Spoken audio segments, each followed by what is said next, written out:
It happens to the best of us. Communication is such a fickle thing, and the lines of communication can become blurred every so often, especially when feelings are involved. Even those who think that they are immune to the confusion of conflict can find themselves drawn into a communication breakdown when they least expect it, and chaos ensues. This happened to me on the weekend, and until, to be quite honest, it took me by surprise.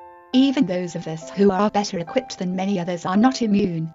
My partner told me something that really hurt my feelings, and I lashed back in defense.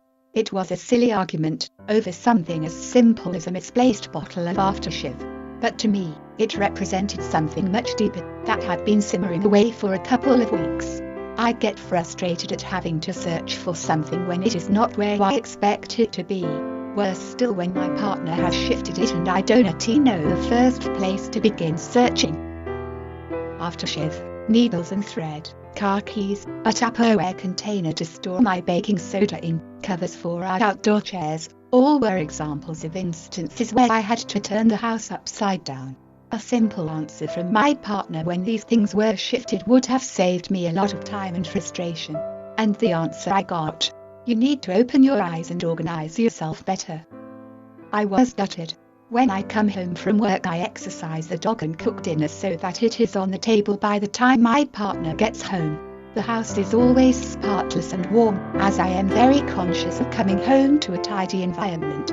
I see this as a fundamental part of my role in coming home first, and it takes a lot of my time. To imply that I have the time to organize yourself better really hurt. I don't expect praise, but I did hope that my efforts were recognized.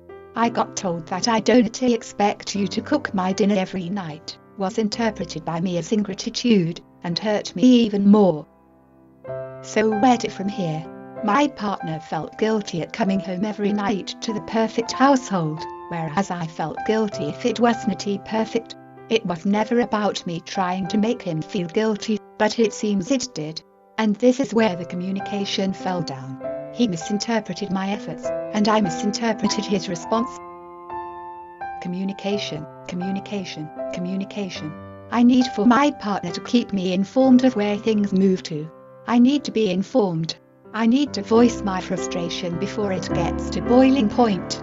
We both need to talk about our feelings more, and how each of our contributions to our home and our relationship make us feel, and how we interpret each other's contributions. It is not a competition, but for many couples it feels like it.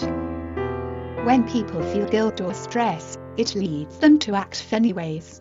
Often stress and guilt are barriers to communication. The key to overcoming them is to recognize what it is, and have the courage to talk about it. You might be able to do it as a couple, or you might want the help of a friend who can listen to the way you are communicating with each other and offer insights and advice. We got it sorted out, and kissed and hugged. It wouldn't hurt so much if I didn't feel such love at the same time, but it served as a good reminder to me. Sometimes you get so wrapped up in your own emotions that you forget to think of the other person.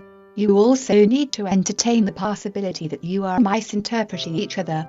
Talking about it is the way to expose a miscommunication and let the healing begin.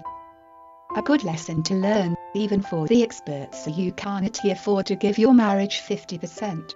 You need 100%, you need the best information now. You have to learn what it takes to save your marriage.